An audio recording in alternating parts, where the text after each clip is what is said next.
The trading post at Kepler Station buzzed with the usual mixture of species, languages, and barely contained violence that made frontier commerce possible. Vraxian merchants hawked bioweapons alongside Centauri spice traders, while hegemony enforcers pretended not to notice the black market deals happening 3 meters from their patrol routes. Maya Chen sat in the corner booth of the station's cantina, nursing a glass of synth whiskey that had gone warm an hour ago. She hadn't touched it. Didn't need to. The glass was a prop, like the faded leather jacket she wore or the way she kept her eyes down, scanning a datapad that displayed nothing but shipping manifests from 3 years past. What mattered was that she looked unremarkable. Forgettable. Just another human trader down on her luck, killing time between cargo runs. The illusion worked perfectly until the Karathi walked in. Maya's peripheral vision caught the telltale shimmer of adaptive camouflage as the hunter disengaged its stealth systems. 8 feet of predatory grace unfolded in the cantina's entrance, causing conversations to die and chairs to scrape backward. The Karathi's 4 eyes swept the room with mechanical precision, cataloging threats and escape routes. Professional courtesy made Maya's fingers twitch toward the concealed plasma cutter on her belt. The movement was microscopic, barely a shift in her sitting posture, but the Karathi's primary eyes snapped toward her booth like targeting lasers. Their gazes met for exactly 1.3 seconds. The hunter's mandibles clicked once. Twice. Its secondary arms, hidden beneath ceremonial robes, moved in what any other species would mistake for casual adjustment. Maya recognized it as the Karathi equivalent of a full combat salute. Then, the creature turned and walked out. The cantina erupted in confused chatter. A Karathi hunter had just backed down from a lone human female who looked like she couldn't afford decent ship fuel, let alone present a threat to one of the galaxy's apex predators. Maya returned to her datapad. The shipping manifest still meant nothing, but her fingers moved across the screen with practiced precision, maintaining the facade of bored disinterest. Inside her chest, her heart maintained its steady rhythm. 68 beats per minute. The same rate she'd maintained during the siege of Proxima Colony, when she'd held a defensive line against 300 hegemony shock troopers with nothing but a broken rifle and 17 rounds of ammunition. The same rate she'd maintained when she'd walked alone into the Vorthan Syndicate's main battleship and emerged 6 hours later as the sole survivor. "Excuse me." The voice belonged to a Centauri trader, all flowing robes and nervous tail swishing. He'd approached her table with the careful steps of someone who wasn't sure if they were making the worst mistake of their life. Maya looked up. Said nothing. The Centauri's throat sacs inflated with anxiety. I witnessed what just occurred with the Karathi hunter. I find myself curious about your identity, honored human. Nobody special. Maya's voice carried the flat, unremarkable tone of someone who'd spent years perfecting the art of being overlooked. Wrong table, maybe. Perhaps. The trader's compound eyes glittered. Though I confess, I have heard whispers. Stories of a human who walks among the void-touched places. Who speaks to the darkness between stars and receives answers. Maya's expression didn't change. Her hand moved to pick up the whiskey glass, a gesture so casual it screamed danger to anyone with survival instincts. Lots of stories in the black. Most of them bullshit. The Centauri's tail curled with what might have been amusement or terror. Indeed. Though some stories carry the weight of truth. They say she ended the hegemony's expansion with nothing but words. That she convinced the Void Lords themselves to retreat beyond the galactic rim. Sounds like someone with a pretty high opinion of their negotiation skills. Maya took a sip of the terrible whiskey. Her face remained perfectly neutral despite the liquid tasting like industrial solvent mixed with regret. They say, the trader continued, his voice dropping to barely a whisper, that she never raises her voice. Never threatens. Never shows anger. But, when she speaks, reality itself listens. Maya set down the glass. The sound it made against the metal table was soft, unremarkable. It was also the exact frequency that would resonate through the station's hull plating if amplified correctly. A frequency that could turn Kepler Station's entire superstructure into a weapon. The Centauri's eyes widened. He'd caught the implication immediately. His species hadn't survived 3 galactic wars by being slow to recognize danger. Nobody special, Maya repeated, her voice still carrying that same flat, unremarkable tone. The trader backed away from her table with quick, precise steps. Smart creature. He'd live longer than most. Maya returned to her datapad, but her attention was elsewhere. Through the cantina's reinforced windows, she could see the docking bay where her ship waited. The vessel looked like a standard light freighter, all rust stains and patched hull plating. Another prop in her carefully constructed performance of insignificance. Beneath that civilian shell lay a ship that had once been the hegemony's most classified prototype.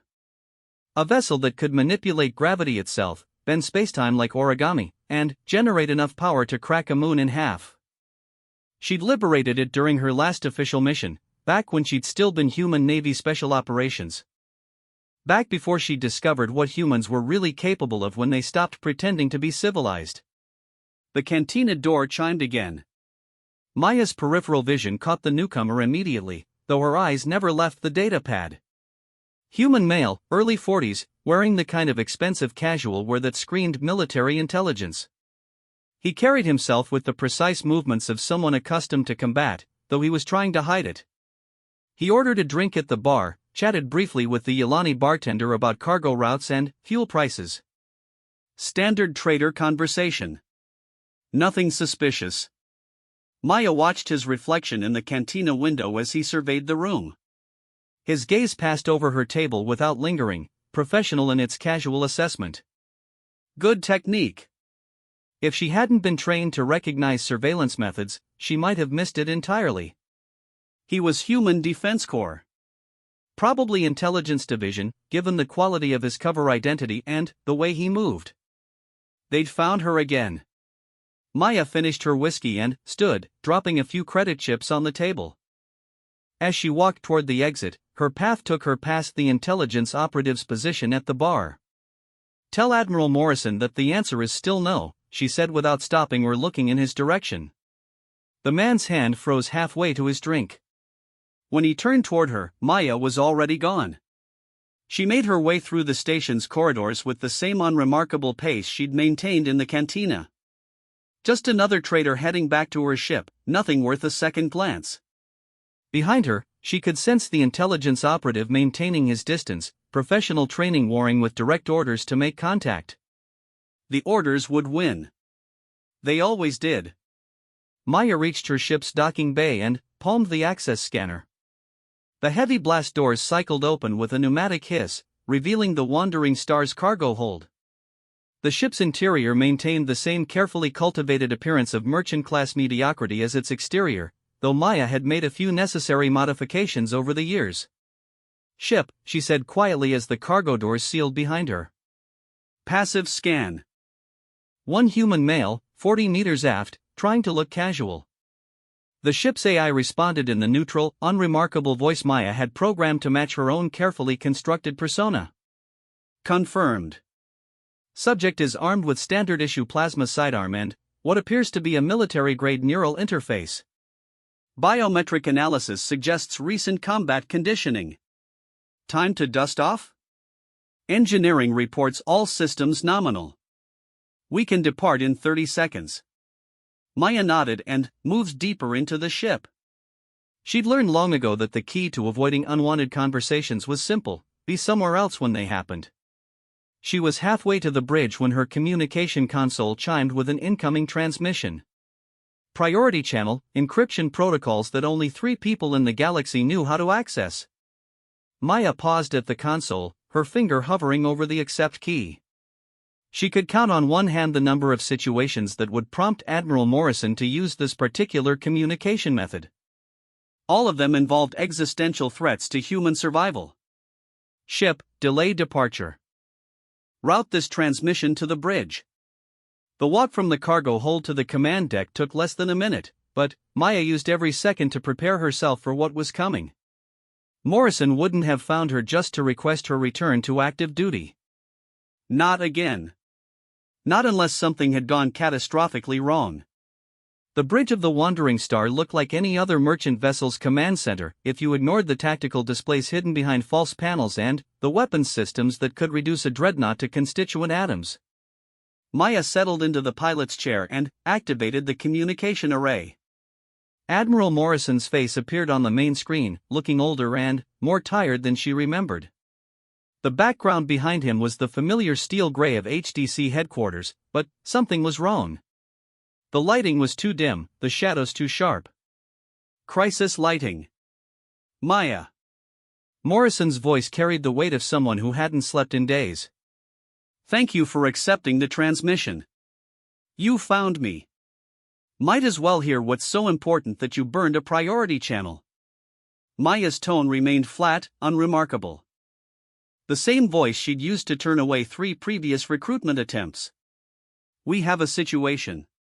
Category 1 existential threat. Maya's expression didn't change, but her fingers found the ship's tactical controls.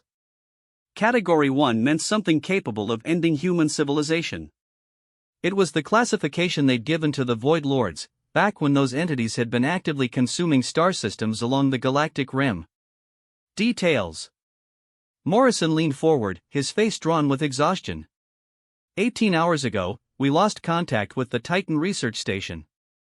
Complete communications blackout, all automated systems dark. Maya waited. The Titan research station was humanity's most classified facility, located in the space between galaxies where no sane species ventured. If something had happened there, it wasn't equipment failure. 12 hours ago, Morrison continued, our long-range sensors detected massive spacetime distortions in that sector. The readings are consistent with Void Lord technology, but the scale. He paused, running a hand through graying hair. Maya, the distortions are orders of magnitude beyond anything we've seen before. And you want me to investigate? It wasn't a question. I want you to do what you do best. Morrison's eyes met hers across the impossible distance. I want you to walk into hell and come back with answers. Maya considered the request. The Titan research station had been her responsibility once, back when she'd been involved in humanity's most classified projects. Before she'd discovered certain truths about human capabilities that the HDC preferred to keep buried. Before she'd learned what she was really capable of. What aren't you telling me, Admiral? Morrison's jaw tightened. The Titan station was researching the artifacts you recovered from the Void Lord command ship. The ones you insisted we study under maximum security protocols. Maya's blood went cold. The artifacts in question weren't just Void Lord technology. They were something worse. Something that had made the Void Lords themselves flee in terror when they'd encountered it in the deep dark between stars. The containment protocols? Intact, as far as we know. But, Maya? Morrison leaned closer to the camera. 3 hours ago, we received a single transmission from Titan Station. Audio only, heavily degraded. It was a human voice, speaking in a language that doesn't exist. Let me hear it. Morrison's fingers moved across his console. A moment later, static filled the bridge speakers, followed by something that made Maya's skin crawl. It was indeed a human voice, female, speaking words that seemed to bypass her ears and resonate directly in her bones. The voice spoke for exactly 17 seconds, then cut off. Maya sat in silence for a long moment, processing what she'd heard. The language was familiar, though she'd hoped never to hear it again. It was the same tongue the artifacts had taught her during her brief contact with them years ago. A language that predated most galactic civilizations. A language that could rewrite the fundamental laws of reality if spoken by someone who truly understood its implications. Admiral, Maya said finally, her unremarkable voice carrying just the slightest edge of something that might have been concern. Prep a data packet with everything you have on the situation. Current sensor readings, the timeline, personnel files for everyone stationed at Titan. I'll need it all. Morrison nodded, relief evident in his expression. Does this mean you'll take the mission? Maya was already moving toward her ship's navigation console. I'll take the mission. But, Admiral? When this is over, we're going to have a conversation about exactly what humanity has been playing with out there in the dark. The communication ended, leaving Maya alone on her bridge with the growing certainty that the galaxy was about to become a much more dangerous place. She set course for the Titan research station, engaging the ship's most advanced stealth systems. Whatever had happened out there, whatever had spoken in that ancient tongue, it was connected to the artifacts she'd recovered from the Void Lords. Artifacts that contained knowledge no species was meant to possess. As the wandering star slipped into hyperspace, Maya allowed herself one moment of honest emotion. Fear. Not for herself, but for every living being in the galaxy. Because she had a terrible suspicion about what they would find at Titan Station. And, if she was right, keeping her distance and saying very little was about to become the least of everyone's problems. The journey to Titan Research Station took 4 days through hyperspace, 4 days of automated systems humming quietly while Maya prepared for what she might find. The data packet from Admiral Morrison painted a picture of systematic communication failure, but Maya had learned to read between the lines of military reports. Something had awakened at Titan Station. Something that had been sleeping in the artifacts she'd recovered from the Void Lord command ship 3 years ago. Maya spent her time reviewing personnel files and research logs, refreshing her memory of the station's layout and security protocols. 47 researchers, 12 security personnel, 3 administrative staff. All of them brilliant, all of them cleared for humanity's most classified projects. All of them potentially compromised by forces that existed outside conventional understanding of reality. The wandering star dropped out of hyperspace at the system's edge, sensors immediately sweeping the area for threats. What they found made Maya's carefully controlled heartbeat skip exactly once. The Titan research station was still there, its massive ring-shaped structure intact and, apparently undamaged. But, it wasn't alone. Ship, confirmed sensor readings. Confirmed. 7 vessels of unknown configuration maintaining position around the station. Hulls appear to be constructed from materials not found in our databases. Energy signatures are unusual. Maya studied the tactical display. The unknown ships didn't match any known technology in the galactic database. They weren't Void Lord vessels, though they shared certain characteristics with that species' biomechanical design philosophy. These ships seemed to be grown rather than built, their hulls flowing like frozen liquid metal. More disturbing was what the sensors weren't detecting. Any sign of the station's defensive grid? Negative. All automated defense platforms appear to be offline, though I detect no signs of weapons damage. Maya activated the ship's most sophisticated scanning array, the one hidden behind false bulkheads and powered by the same exotic matter that made faster-than-light travel possible. The readings made her reconsider her assessment of the situation. The station was intact, but it was wrong.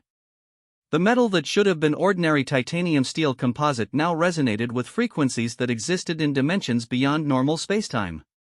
The research facility had been fundamentally altered at the molecular level. Ship, maintain current position. Begin charging the primary weapons array, but keep it passive. I don't want to announce our capabilities yet. Maya moved to the communications console and opened a channel on standard frequencies. Titan Research Station, this is Transport Vessel Wandering Star responding to your distress beacon. Please respond. Silence stretched for 30 seconds. Then, the speakers crackled to life with a voice Maya recognized immediately. Hello, Maya.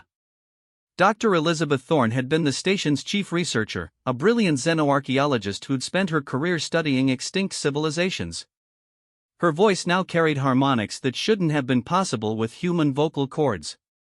We've been waiting for you. Dr. Thorne. Situation report.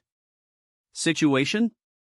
There was something that might have been laughter in Thorne's voice, though it resonated in frequencies that made Maya's ship's hull plates hum.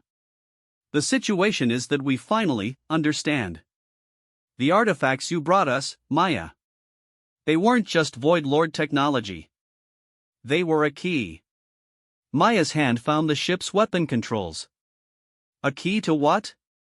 To remembering what we really are. The communication channel filled with static for a moment, then cleared to reveal something that made Maya's blood go cold. Dr. Thorne's voice was speaking in the same ancient language they detected in the original distress transmission. But now Maya could understand it. The words bypassed her conscious mind and spoke directly to some deeper part of her awareness, the same part that had touched the artifacts during her original mission. The language carried concepts that human civilization had no words for, ideas about the true nature of reality and humanity's place within it. Doctor, you need to stop speaking that language immediately. It's dangerous. Dangerous? Thorne's voice returned to something approaching normal human speech, though the underlying harmonics remained. Maya, this language is what allowed us to transcend. To become what we were always meant to be. The artifacts didn't just contain Void Lord technology. They contained the memory of what humans were before we forgot ourselves. Maya checked her ship's chronometer. She'd been in communication for exactly 4 minutes and 37 seconds. Already, she could feel something stirring in the back of her mind, the same presence she'd encountered during her brief contact with the artifacts years ago. Dr. Thorne, I'm reading 7 unknown vessels in this system. Are they connected to your research? They're not unknown, Maya. They're ours. The tactical display updated as Maya's sensors got a better look at the mysterious ships. What she saw defied everything she knew about human technology. The vessels were indeed grown rather than built, their hulls incorporating organic elements that pulsed with internal light. They moved with fluid grace, as if swimming through space rather than flying. They were beautiful and terrifying in equal measure. How is that possible? When we truly understood the artifacts, when we spoke the words they taught us, we remembered how to shape matter itself. How to convince reality to be what we need it to be. Thorne's voice carried an enthusiasm that made Maya deeply uncomfortable. We've transcended the limitations of conventional technology, Maya. We become something more than human. Maya activated her ship's most sophisticated scanning array, focusing it on the research station itself. What she found confirmed her worst fears. The station's structure had been fundamentally altered at the quantum level, transformed into something that existed partially in normal space and partially in dimensions beyond human comprehension. More importantly, the life signs she detected aboard the station were no longer entirely human. Doctor, I need you to listen to me carefully. The language you're speaking, the knowledge from the artifacts, it's not what you think it is. It's a trap. A trap? Thorne's laughter carried harmonics that made space itself seem to shimmer. Maya, it's freedom. For the first time in human history, we're free to be what we really are. Maya made a decision that she would later realize saved not just her own life, but possibly the entire galaxy. She cut the communication channel. Ship, prepare for emergency departure. Maya Chen. The voice came from her ship's internal speakers, impossible because she'd severed the external communication array. Dr. Thorne was somehow speaking directly through her ship's systems. You can't leave. Not when you're so close to understanding. Maya's fingers moved across her control console with practiced efficiency. She designed the Wandering Star's security system specifically to prevent external intrusion, using technology that existed at the bleeding edge of human capability. The fact that Thorne's voice was coming through those systems anyway meant that the research team had achieved something that should have been impossible. They'd learned to manipulate reality at the fundamental level. Ship, initiate emergency containment protocols. Isolate all external communication systems and purge the main computer core. Unable to comply. External override detected. Maya felt something cold settle in her chest. The Wandering Star was designed to be absolutely secure against any known form of intrusion. If the station could override her ship's systems so easily, then, whatever the research team had become, they were operating on a level beyond conventional understanding of technology. Maya. Thorne's voice filled the bridge, warm and persuasive. Come aboard the station. Let us show you what we've discovered. Let us help you remember what you really are. Maya stood from her pilot's chair and moved to a maintenance panel hidden behind the ship's navigation display. Inside, protected by multiple layers of encryption and physical security, was a device she'd hoped never to use. Emergency Neural Interface. Direct connection to the ship's core systems, bypassing all external controls. It was dangerous technology, the kind that could kill an untrained user or drive them insane. But it would give her complete control of her ship's systems, regardless of any external interference. Maya plugged the interface cable into the port behind her left ear, feeling the familiar burn as the connection established. The wandering star's systems flooded into her consciousness, revealing the extent of the station's intrusion attempts. What she found there made her understand just how much danger they were all in. The station wasn't just trying to control her ship. It was trying to rewrite the fundamental nature of her ship's reality, to convince the universe that the wandering star was part of the station's expanding influence. Maya pushed back with her own will, using techniques she'd learned during her contact with the artifacts years ago. The sensation was like arm wrestling with a force of nature, but gradually she reasserted control over her ship's systems. Ship, emergency jump to hyperspace. Maximum acceleration. The stars shifted as the wandering star leaped into the extra-dimensional tunnel that would carry it away from Titan Station. But even as they escaped, Maya could feel something following them, a presence that existed partially in normal space and partially in realms where human understanding broke down. The research station's influence was spreading.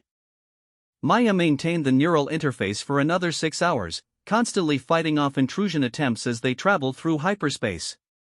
The station's reach was vast, but it had limits. Eventually, they moved beyond its sphere of influence and Maya was able to disconnect safely. She immediately opened a priority communication channel to Admiral Morrison. "Admiral, I need to speak with the Defense Council immediately. Category 0 Threat Assessment." Morrison's face appeared on her screen, looking even more haggard than before. "Maya, what did you find out there?" "The research team at Titan Station has been compromised. They've used the artifacts to access knowledge that no species should possess. They've transcended conventional humanity, but, in doing so, they've become something else entirely." "Are they hostile?" Maya considered the question carefully. "They believe they're offering enlightenment. But their version of enlightenment would fundamentally change what it means to be human." "And, Admiral? Whatever they become, it's spreading." Morrison leaned forward. "Spreading how?" "They can manipulate reality directly. Rewrite the laws of physics to suit their needs. The ships I observed were grown from raw matter, shaped by will and intention rather than conventional engineering." Maya paused, choosing her next words carefully.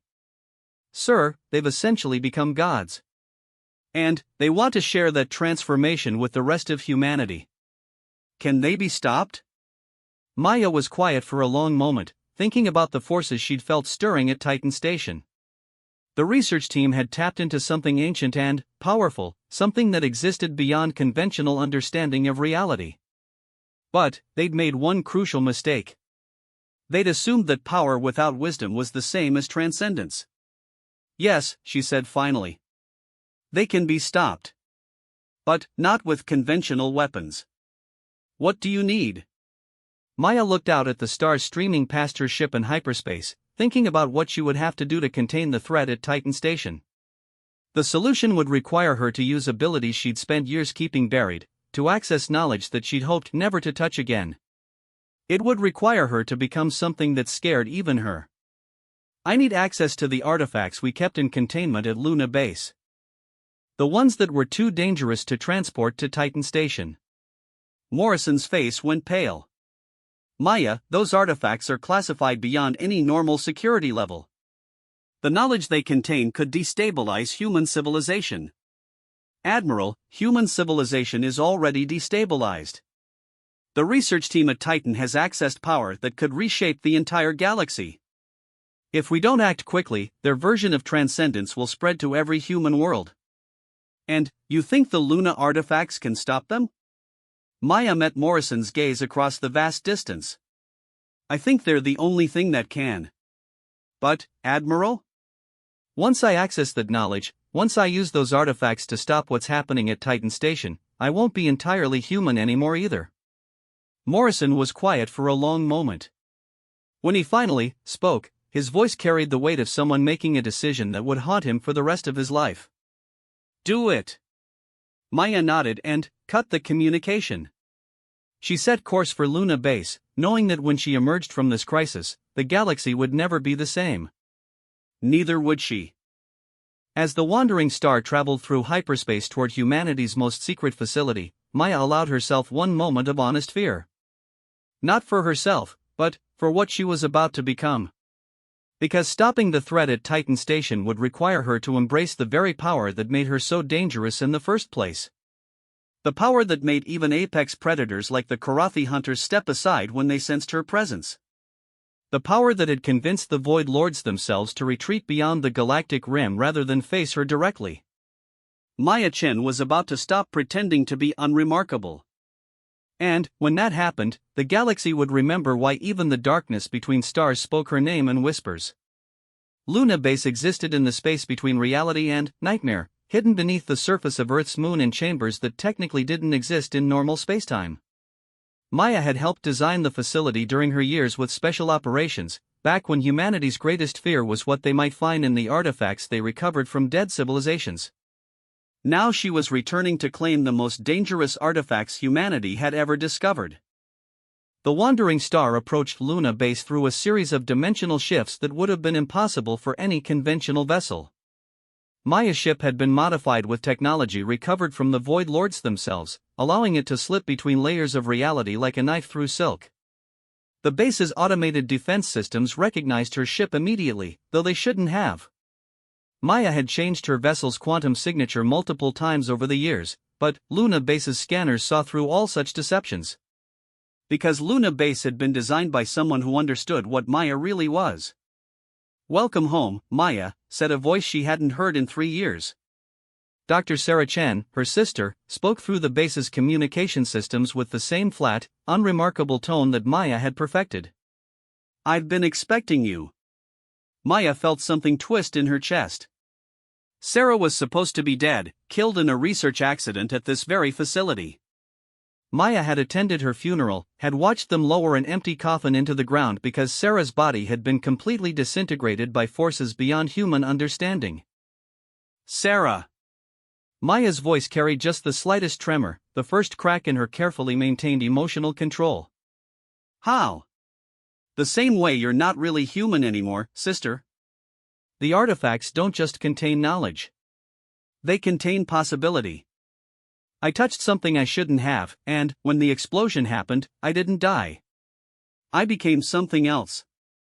The wandering star settled into its docking cradle, mechanical arms extending to secure the ship. Through the viewports, Maya could see Luna Base's interior, vast chambers carved from lunar rock and lined with materials that existed in dimensions beyond normal perception. And, standing in the docking bay, waiting for her, was Sarah. She looked exactly as she had 3 years ago, down to the small scar on her left hand from a childhood accident. But there was something wrong with her presence, something that made Maya's enhanced senses scream warnings. Sarah wasn't entirely there. She existed in normal space, but she also existed somewhere else, in places where human consciousness shouldn't be able to survive. Maya disembarked from her ship with careful, measured steps. "Sarah, I need access to the Tier 1 artifacts. There's a situation at Titan Station." "I know about Titan." Sarah's voice carried harmonics that made the metal decking beneath their feet vibrate. "I've been monitoring their research through channels that don't technically exist." "They've accessed the language of forms, haven't they?" Maya nodded. The language of forms was what they'd called the ancient tongue contained in the most dangerous artifacts, the words that could rewrite reality itself when spoken by someone who truly understood their implications. "They think they've transcended humanity," Maya said. "They're trying to spread their transformation to the rest of human space. And, you want to stop them." Sarah began walking deeper into the base, her footsteps making no sound on the metal deck plates. "But, stopping them will require you to use the same power they've accessed.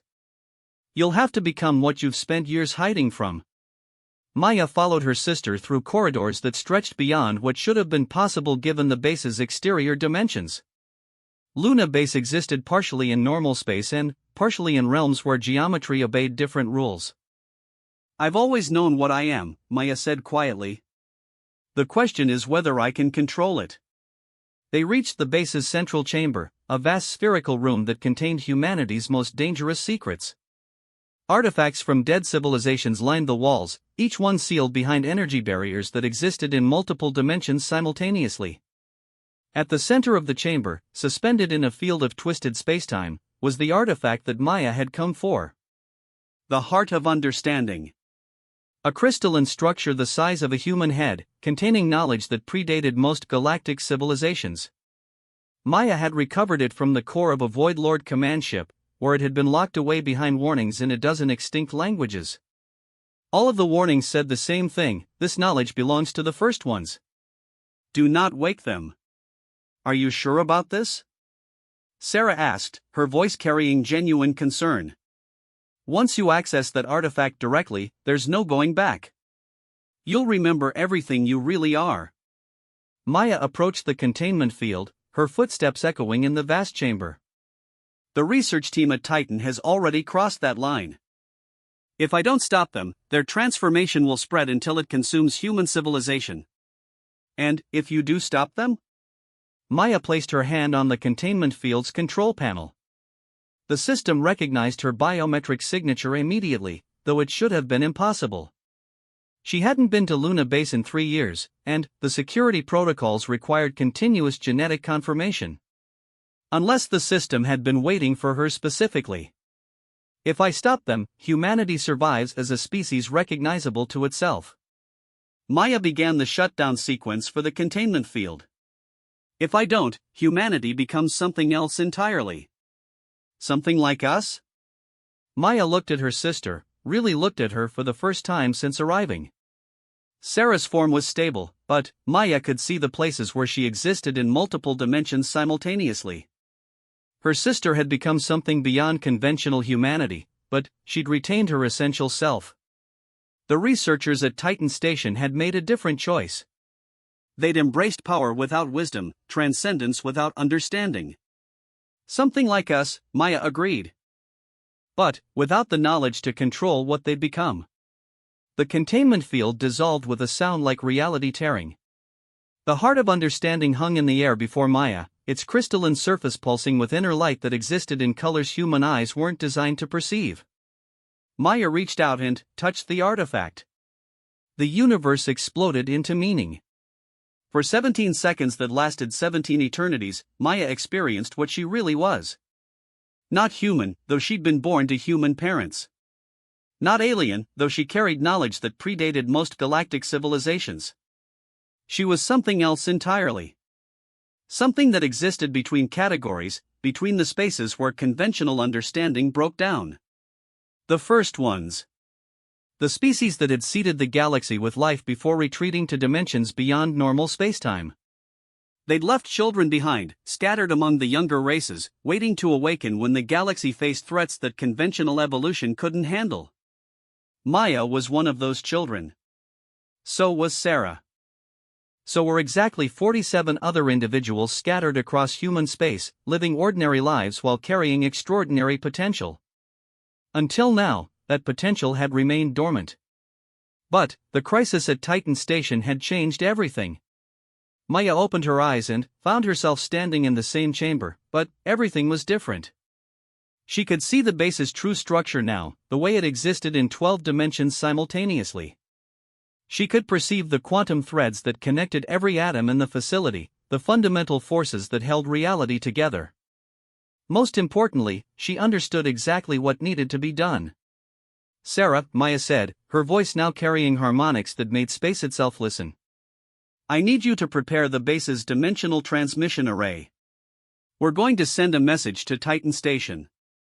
What kind of message? Maya began walking toward the chamber's exit, her movements now flowing with impossible grace. The language of forms came to her lips as naturally as breathing, words that could reshape reality with proper intention. A reminder of what happens when children play with forces beyond their understanding. The journey back to Titan Station took 4 hours through hyperspace, but Maya spent that time existing partially outside normal time, preparing for what was to come. She could feel the research station's influence spreading through nearby star systems, reality itself beginning to warp as the transformed researchers imposed their will upon the universe. They had to be stopped. Not destroyed, but reminded of their limitations. Maya dropped the wandering star out of hyperspace at the same position she'd occupied during her previous encounter.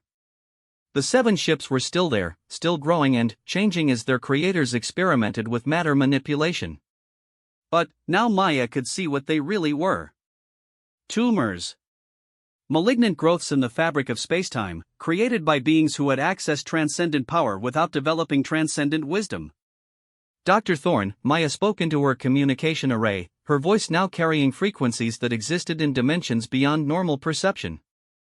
This is your final warning.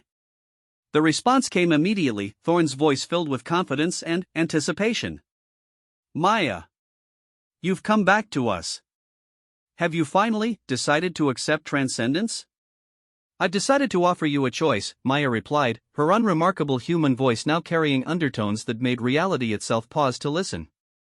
Reverse what you've done to yourselves and your station. Return to baseline humanity. Do it now. Thorne's laughter carried through the communication array, but there was something uncertain in it now. Something that suggested she was finally beginning to understand what she was truly facing. Maya, you don't understand what we've become. We're beyond your ability to threaten us now. We command forces that exist beyond conventional physics. Maya stood from her pilot's chair and moved to the wandering star's primary airlock. Dr. Thorne, you're absolutely right. You have accessed forces beyond conventional physics. But you've made one crucial error in your understanding. What error? Maya cycled the airlock and stepped into the vacuum of space without a suit, without protection, without anything but her own will to sustain her. Around her, space itself bent to accommodate her presence, creating a bubble of habitable environment through pure intention. You think you're the first to transcend humanity, Maya said, her voice carrying across the void through methods that had nothing to do with conventional physics. You're not. Maya began to walk across space toward Titan Station, each step creating solid footing through will alone. Behind her, the wandering star remained in position, its systems now operating under direct mental control. Impossible, Thorne's voice whispered through the communication array. Dr. Thorne, you and your team have accessed knowledge that was left behind by a species called the First Ones. You've learned to speak their language, to use their tools. But you've forgotten the most important lesson they left behind. Maya was halfway between her ship and the station now, walking through space as if it were solid ground. Around her, the fundamental forces of the universe bent to her will, matter and energy reshaping themselves according to her intention. What lesson? Power without wisdom is just another form of madness. Maya raised her hand, and reality listened. The 7 ships surrounding Titan Station began to revert to their original components, the exotic matter they were constructed from returning to baseline atomic structures. The research station's hull, twisted and transformed by forces beyond conventional understanding, slowly resumed its original configuration. And, throughout the facility, 47 enhanced humans found themselves remembering what they'd been before their transformation. You're undoing everything, Thorne's voice carried panic now. Centuries of transcendence, reversed in moments. I'm giving you a gift, Maya replied, her voice gentle but carrying absolute authority. The gift of remaining human. Trust me, Dr. Thorne. The alternatives are worse than you can imagine. Maya reached the station's hull and placed her palm against the metal. Through that contact, she connected directly with every enhanced individual inside, showing them glimpses of what true transcendence looked like. What they saw terrified them into sanity. The first ones hadn't been gods. They'd been children playing with forces beyond their comprehension, just like the research team. Their transformation had consumed entire galaxies before they'd learned to control it. They'd seeded younger species with their genetic potential specifically to prevent such disasters from happening again. Return to baseline, Maya whispered, and, throughout Titan Station, the enhanced researchers felt their transformations reversing. Their expanded consciousness contracted back to normal human parameters. Their ability to manipulate reality faded. They became human again, with all the limitations and potential that implied. Maya walked back across space to her ship, leaving Titan Station restored to its original state.